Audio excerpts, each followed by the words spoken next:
So, my dear student friends, good morning to you all. The last class we have seen up to this various buffers and triethanolamine buffer and their precautionary measures or the precautionary information that we should know before administering these buffers in the biological systems. And we have also seen what are all the characteristics of a good buffer. Actually, the good buffer, the name doesn't mean the quality of the buffer good or bad. It is actually, it has come from the scientist who gave the idea of a good buffer called Norman Good. And this good buffer is a Zwitter ionic buffer. So before understanding the buffer action, you should understand what is a Zwitter ion. Zwitter ion is any amino acid. If you take the amino acid is containing both amino group and the carboxylic acid group. Sometimes at a particular pH, the carboxylic acid group will be ionized, and at a different pH, the amino group will be ionized. And there is a particular point which is called the isoelectric point at which both amino group and the carboxylic acid group are ionized. So when these two parts of the buffer are ionized, then it is called a Zwitter ionic buffer. And these Zwitter ionic buffer, according to Norman Good, are non-toxic and they do not absorb ultraviolet radiation, and also they do not precipitate the divalent cations which are already present in the biological systems, and also they do not show high temperature sensitivity, which means that the pH is not a function of a temperature or concentration. So these are all the important characteristics of a good buffer. Next, another important topic that we are going to discuss. This is also we have seen in the last class, how the pH variation in our body, in our biological system is adjusted by the natural mechanism which is going on in our body, so that the carbonate equilibrium is shifted in such a way that the pH of the various biological parts are restored. So first of all, the homeostasis. When the pH of the biological system is disturbed, when the pH comes down, it is called acidosis. When the pH goes up, it is called alkalosis. In acidosis, the brain feels the change in the pH, and also the arterial receptors are stimulated, and that increases the respiration rate. Therefore, the carbon dioxide level in the blood comes down. Therefore, the carbonic acid content in the blood comes down. Automatically, the pH of the blood goes up. Therefore, the acid-base condition in the biological system is restored. At the same time, if alkalosis takes place, where the pH of the system increases, that also stimulates the brain and the arterial receptors, and then the respiration rate decreases. See, in the acidosis, the respiration rate increases. In the alkalosis, the respiration rate decreases. So the blood carbon dioxide level increases. So the carboxylic acid in the blood increases.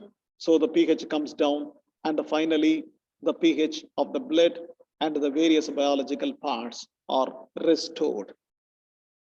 So suppose if you are running fast, your respiration rate increases because of some of the pH changes taking place in various parts of the body. Normally, this pH change is well pronounced or well much prone to change in these two areas. One is in the lungs and the other one is in the kidney. Normally, when a person is suffering from some urinary tract infection, normally people are prescribed Citralca. Citralca is the commercial name of a syrup which has to be diluted in water and drunk twice or thrice a day to manage the urinary tract infection. Citralca is nothing but sodium citrate plus citric acid. Sodium citrate and citric acid, the pKa value of the citric acid is exactly the same as that of the urine present in the urinary bladder. So what happens when you drink a buffer? Sodium citrate and the citric acid is a buffer. When that buffer is taken in, that tries to maintain the pH of the urine. So what happens here? HCO3 minus and He2CO3, which is in the blood, this equilibrium is maintained at this pH. And also in the lungs, the carbon dioxide and the water combining to form this H2CO3. This equilibrium is maintained in the lungs. See, the same H2CO3, which is a part of both the equilibria. First of all, its production is from the combination of a carbon dioxide aqueous plus water, and then it dissociates into H plus and H3, HCO3 minus. And these two equilibria are maintained at a particular pH. And this pH condition, actually these two equilibria are the causes of the pH in the lungs and the pH in the kidney. So this is a detailed picture showing how the ionic motion is taking place between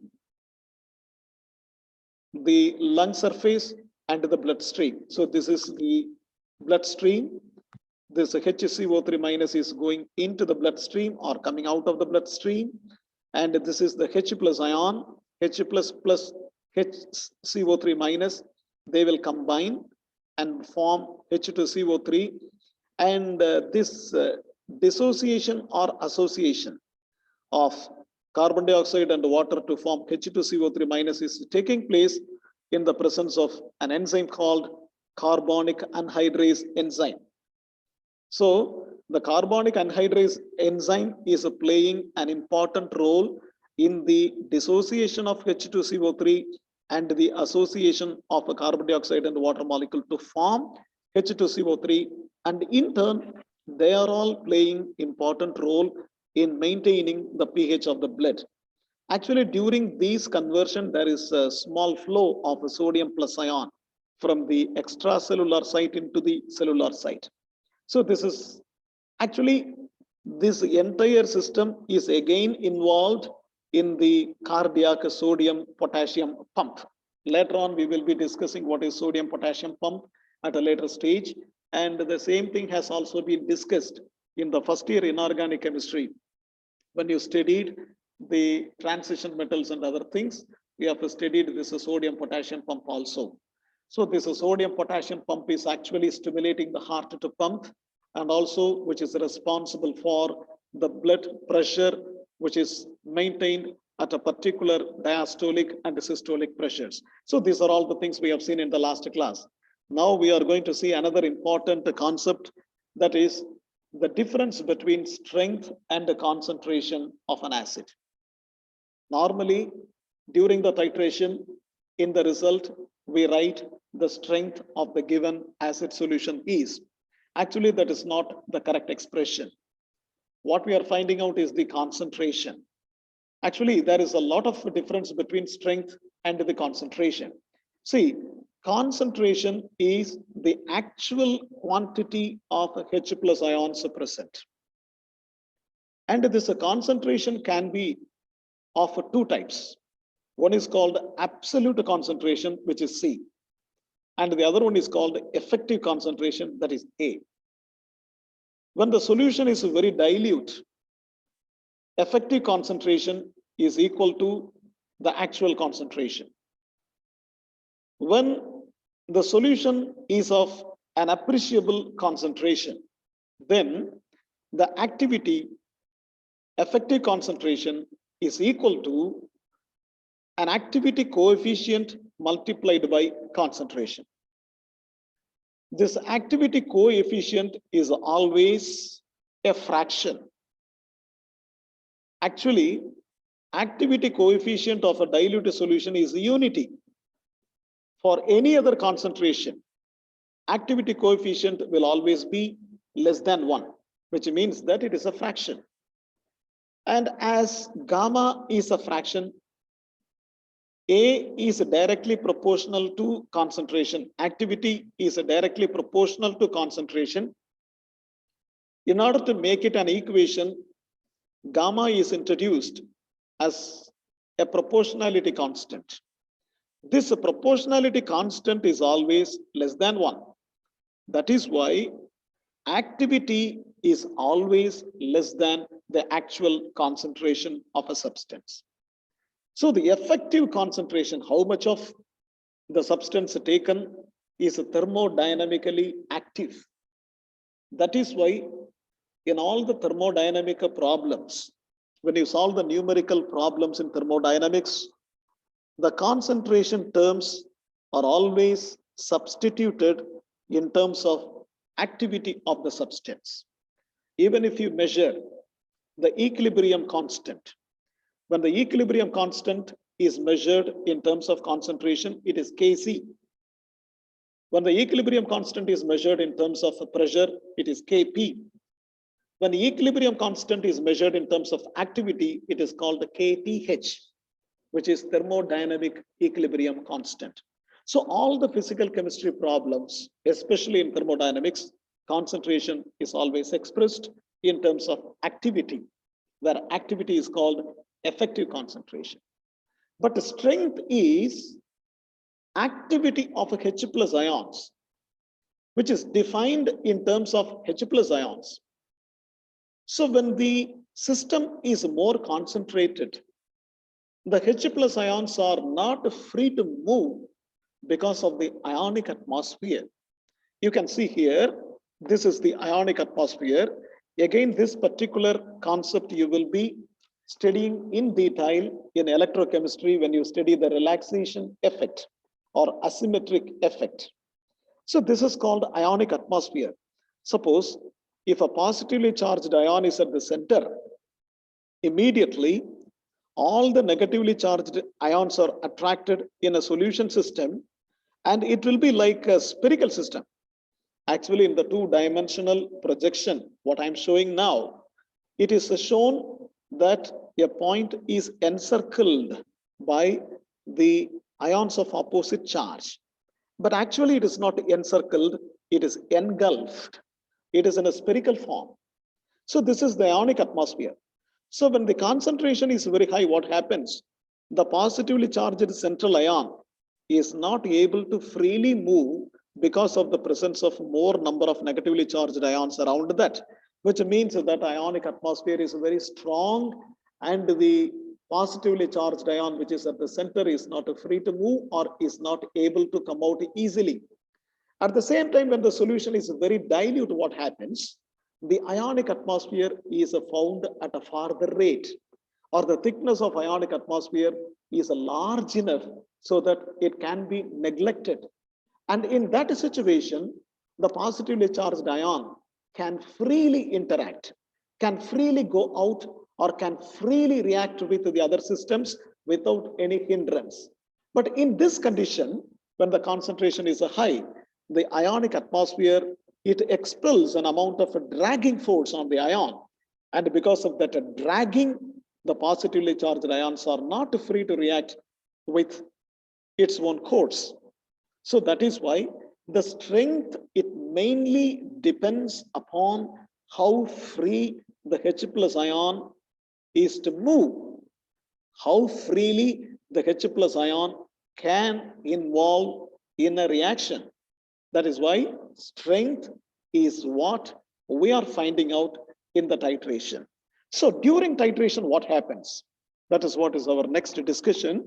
You can see here, see in the burette, either hydrochloric acid or acetic acid, 0.01 normally is taken. In the burette, sodium hydroxide at a concentration of 0.01 normally is taken. Let us assume like this. Now what happens actually, when a drop of sodium hydroxide falls into the acid solution, what happens actually? The sodium hydroxide, the OH minus ion generated from the sodium hydroxide consumes the H plus ions of the water.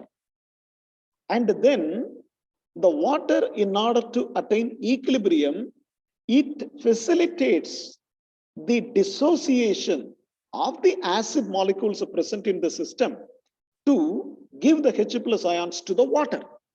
That is why what I'm telling you, whenever the sodium hydroxide molecule is falling into the system, H plus ions from the water are consumed, and then in order to maintain the equilibrium, 1.3% of acetic acid dissociates. But this dissociation after the addition of sodium hydroxide is found only in the case of weak electrolytes. But in the case of strong electrolytes, the electrolytes are already in the ionized form and the H plus ions are present ready for the reaction. But in the case of weak electrolytes, the weak electrolytes will always tend to be unionized in the system. And because of its unionized nature, the ionization is taking place only when the sodium hydroxide is added. Even the addition of sodium hydroxide is not directly involved in the ionization of acetic acid. It is actually absorbing the H plus ions present in the water, but in order to maintain the equilibrium, the CH3COO minus undergoes a dissociation. Even it is calculated in terms of percentage for the every addition of a liquid of sodium hydroxide, 1.3% of acetic acid is dissociates. And after the completion of the establishment of the equilibrium, when further sodium hydroxide is added, one more 1.3% of acetic acid dissociates. So that is why, because of this, you can see the titration profile of strong and weak acid with a strong base are similar. So the acidity measured by titration is also called the total or titrable acidity. It is called the total or titrable acidity, and which is also called the concentration of acid solution. Actually, the titrated acidity is not actual acidity or strength of the acid. This is the understanding you should finally get from this discussion. Titrated acidity is not actual acidity or strength of the acid. Now, we are going to see another titration. Acid, when it combines with a base, you are getting salt and water. So this is called a neutralization reaction. Acid and base, when they combine, they form salt and water. Actually, this neutralization is also experienced in the biological systems. Suppose if you are going to a party or some place where you are eating much, what happens when your stomach is not able to hold all the things what you have eaten? More amount of acid has to be secreted to digest the food that you have taken. And because of the lack of a volume in your stomach, the acid will go up and you will be experiencing some kind of esophageal irritation. This is called acid reflux syndrome. In order to neutralize the secreted acid in our stomach, we are eating Gelusil or any other antacid. Actually, these antacid tablets or antacid syrup, antacid, these suspensions, they contain magnesium hydroxide or aluminum hydroxide because they are all weak bases. Actually, what is happening inside is also an acid-base neutralization. But why a strong bases like sodium hydroxide or potassium hydroxide are not given for the human beings? Because 1 mole of neutralization of sodium hydroxide and hydrochloric acid will liberate 57.5 kilojoule heat per mole. So what will happen if a strong base is given? Immediately the entire esophageal tract will be burnt off. That is why weak bases are given.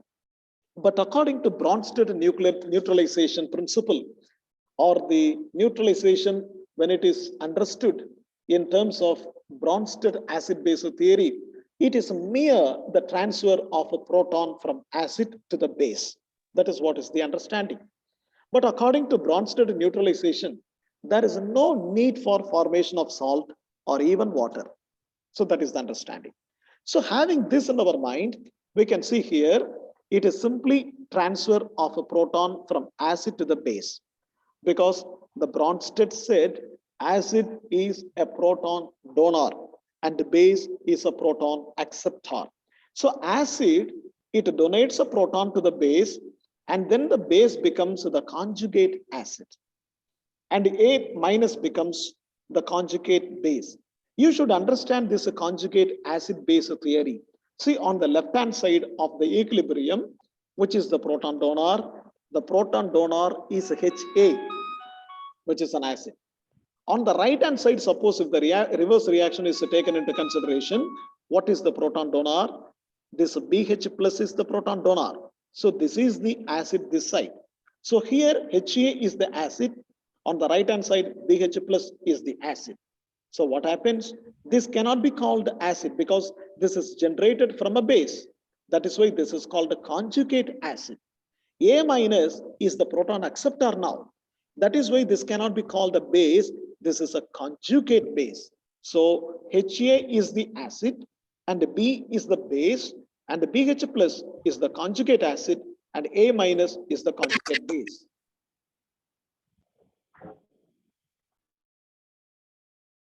So we are using the indicator or a pH meter to measure the point of equivalence. So what happens on the addition of sodium hydroxide? Water is ionized, and to maintain the equilibrium, the other substance ionizes to supply H plus or OH minus ion. Now look, so during titration, what happens? You know what is a buffer according to Henderson-Hasselbalch equation? According to Henderson-Hasselbalch equation, it is pKa minus log of salt concentration by acid concentration. It is mere a combination of a strong salt with its weak counterpart, whether a weak base with its strong salt or a weak acid with its strong salt. Say for example, sodium lactate plus lactic acid, or sodium tartrate with a tartaric acid, or ammonium chloride with ammonium hydroxide. These are all the various buffers. During titration, what happens? So suppose I'm taking I'm taking acetic acid in the conical flask, and I'm opening the sodium hydroxide. When the sodium hydroxide falls into the solution, as it is discussed earlier, the H plus ions from the water are taken up, and in order to maintain the equilibrium, acetic acid dissociates into COO minus ion, and the Na plus ion has already come from the sodium hydroxide. Now in the system, what is present is sodium acetate and acetic acid. So the sodium acetate and acetic acid present in the system, they form the buffer. Now, when the titration goes on, what happens? As more and more sodium hydroxide is released into the conical flask, more and more sodium acetate molecules are formed. At the same time, the amount of acetic acid is going on decreasing. So the ratio between the sodium acetate and acetic acid is constantly changing while the titration is going on. That is what is explained here. During titration, a buffer is produced and whose pH changes according to Anderson-Hasselbalch equation, and the pH of the system depends upon the pKa value and the ratio of a salt and acid or base. So now look here, look at this diagram. So this is the pH taken in the y-axis and the volume of sodium hydroxide added in the x-axis, and from this pH 2 to 6, so this volume condition. When you going on adding the sodium hydroxide, slowly the pH increases, and it goes on until it reaches the value 7. This is the acidic range. After the pH 7, it becomes the basic range. So this is the entire titration curve, and here almost it is neutralized. This is called the equivalence point, and this equivalence point is almost 8.73 pH. But there is a point exactly in between the starting point and the equivalence point. This is called a half equivalence point. And in this half equivalence point, the ratio of the sodium acetate concentration and the acetic acid concentration are equal. Therefore, that log value becomes 1. Therefore, according to Anderson-Hasselbalch equation, the pH is equal to pKa at that particular point, which is equal to 4.76. So this particular area or this flattening zone, this what I call the flattened zone. This flattened zone is called the buffer zone, where the system is trying to maintain its pH unchanged. So the pH is maintained unchanged in this particular range. And similarly, suppose if I blow up the curve in this flattening zone up to this point, that is what is done here. So look at this shaded portion. Look at this shaded portion. In this shaded portion, it is almost flat. So at this point, pH is equal to pKa, which is 4.76. And in this level, the concentration of acetic acid and the concentration of acetate ion, that is sodium acetate, are equal. And this is called the buffering region. This is called the buffering region. And in the buffering region, the system is trying to maintain the pH constant. So during the titration, by the titration curves, we can understand the quantity of the acid and the salt to be taken to construct a better buffer. Look here, actually there is a pH change from pH 3 to pH 7. So the half titration where the graph is relatively flat at the center, it is called the buffering region. You should understand this particular point. It is called the buffering region. Larger the flat region, then the system is a very good buffer and in that region. And before and after the flat region, both the ends, the titration curve breaks sharply, either falls down sharply or rises sharply. But in the middle, they are maintaining a flat region.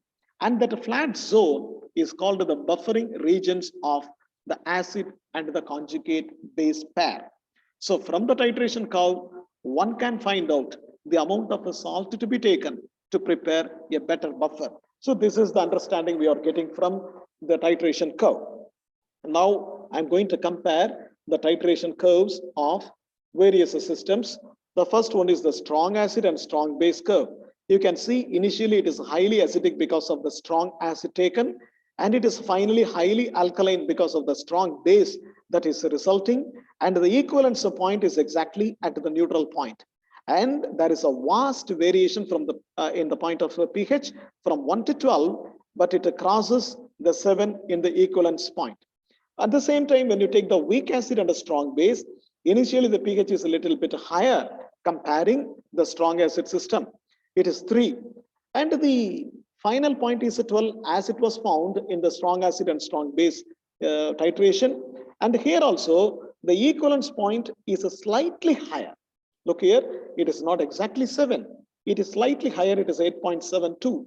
But the titration curve pattern is similar to that of the strong acid pattern.